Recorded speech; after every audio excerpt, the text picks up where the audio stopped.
it's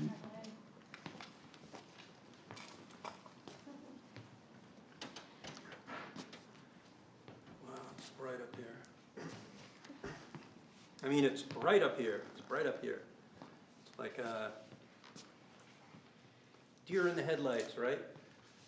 That means like a deer is used to seeing sticks and other deer and snakes, and it knows what to look out for. But when there's headlights, it's like, what the fuck is that? It's really scared.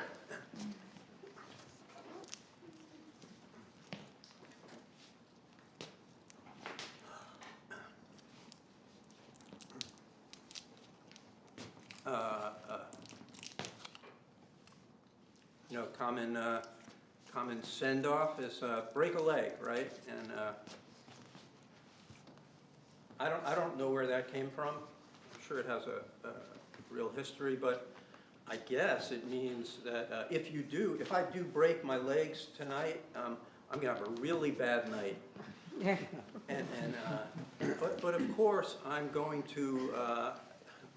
My experience is that having a really bad night, they're just awful. It just sucks up here having a bad night. But I learn the most, right? I'll have like a few days of utter shame, and then I'll think. I mean, I'll remember that for a long, long time. Now, this, as you guys know, this is like performance from a class. My classmates and I, we've taken 8 classes, and I've taken a number of these 8 class sessions, and we get up in front of everybody at class, and we do our 10 to 15 minute thing, and inevitably each time there are 2 questions. How did it feel? And were there any moments that were special or interesting and or maybe fun? So, you know, when you hear this over and over again, it registers after a while, and I love this. I love this. You know, so as I'm performing, I'll be thinking, you know, I'll have like some words that are planned, but then I'm just going to stop myself and say, Rob, is this good?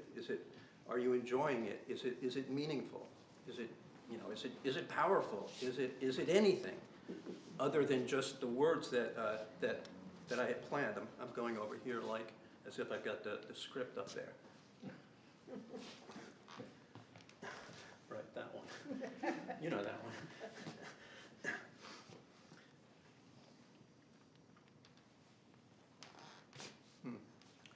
I grew up in this house that was 5 doors down from the Long Island Railroad tracks. I didn't think much of it at the time, but you know, after I left the house, I moved away, and then I'd go back and visit.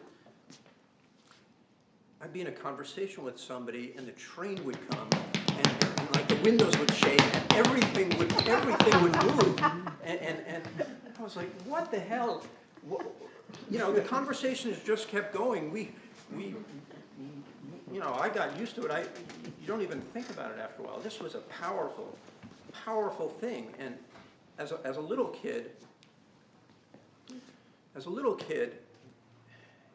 You know, 4, 5, 6, I'd walk there with my brother and our neighbors, and we'd stand at the intersection and watch the train go by, and you know, it was really exciting. It was powerful. It was big, steel, glass, people, and you know, somebody pointed out, that's the 3rd rail. Don't touch that thing. And you know, you guys probably know what the 3rd rail is, right? It's just this chunk of metal. The cross section is probably like this, and it runs the length of the track. So, you know, when the train wasn't there, we'd go in the intersection and look down to the vanishing point, both directions, see the third rail. Don't touch that thing. And neighborhood lore had it that this kid, 4 or 5 stations down, like toward Queens, towards Manhattan, he touched the third rail and died.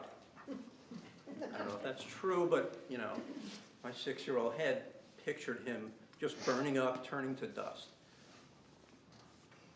Anyway, the reason I'm thinking about the third rail these days is because when I'm performing, like, the third rail is this inert chunk of dirty steel that is just powerful as hell. It runs the whole train. And that's exciting. It's giving everything, and then it can kill you. Not like I want to kill you, but you know, I want to be, you know, I want to be as powerful as a train. Like, even when I was 6, like, what is this thing bigger than me? And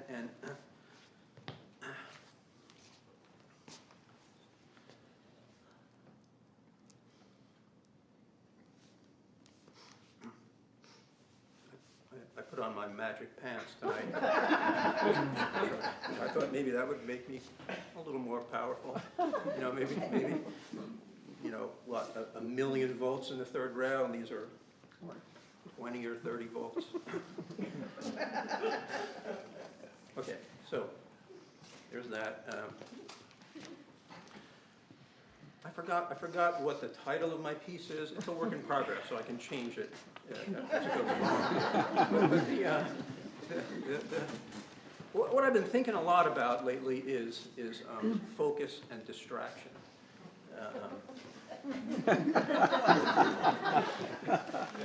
Okay. Focus. And I have this. I'm timing what I'm doing because I'll forget how long it's going. I learned everything I know about focus and distraction, mostly distraction, from my mother. She died in the year 2000. And my mom would talk. She wouldn't talk to you. She would talk at you. It was a one-way conversation. You guys probably know what I mean, right? People just chatter. They just chatter and chatter and chatter. And after a while, or maybe after 10 seconds, if you're like me, you realize it's just not happening here. As a little kid, you know, it's your mother, so you kind of like, you just take it all in. Oh, this is the way the world is. But when I got older and I realized, not only wasn't I that interested in this stuff, and it's sad that she was so lonely that she needed to just talk. It wasn't just me. She talked at everybody like this. As I get older, and I realized that not only was I wasn't interested in what she had to say, but that I had spent so many hours and years of my life listening to this person and therefore, you know, being polite and listening, therefore not listening to me, not listening, not even knowing what was inside. You know, it was like this empty shell.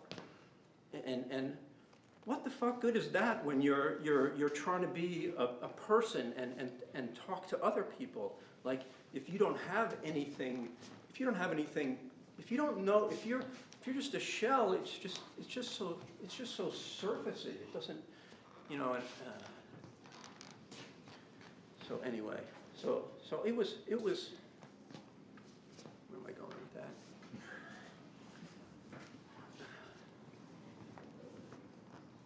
Yeah. So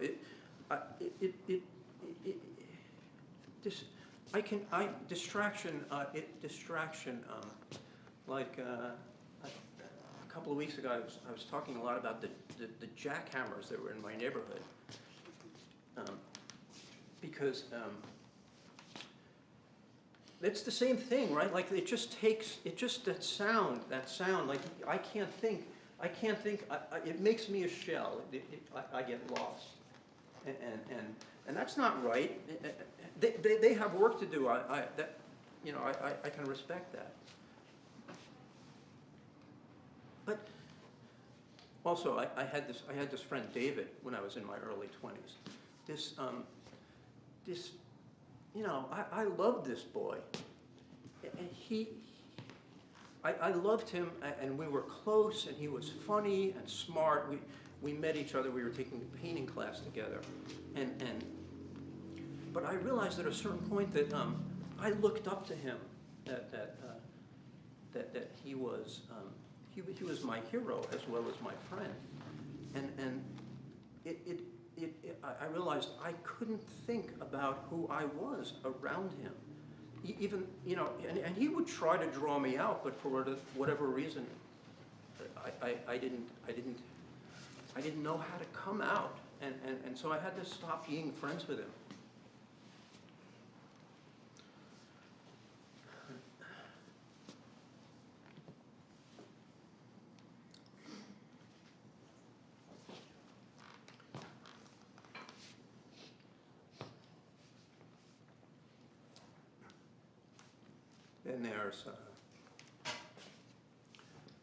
Then there's sugar and maple syrup, and just like a beautiful 7 a.m. San Francisco fog, walking down the middle of the street with my wife. No cars. Walking down the middle of Church Street. No cars, no people around, and that felt like it felt like the third rail, in a good way. No death, just power. Like it's like all of a sudden we had this park, and I just wanted everything to stop. I didn't want the streetcar to ever come.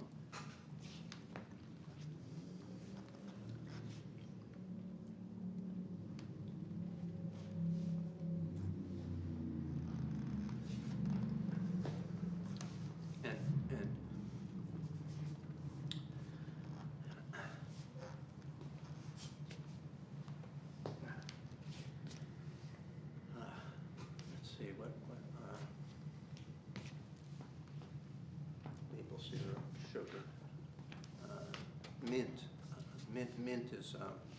I love we have some mint leaves, mint plant growing in the back deck. Peppermint. Just going out there and break the mint, and it's.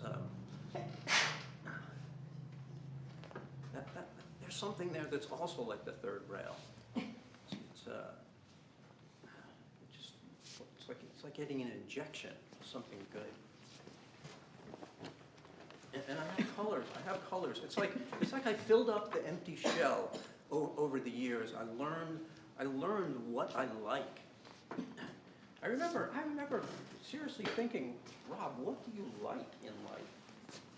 What a weird concept. I was like slapping myself for being so empty. I have these colors, like my favorite colors, ultramarine blue. It's a pigment. It's a deep blue, but mixed with white. So it's close to a sky blue, and matte surface. So no, not glossy, and like a light violet, and I guess I kind of like pastels, light oranges, light yellows. These colors, I just go there. And of course, I like silence.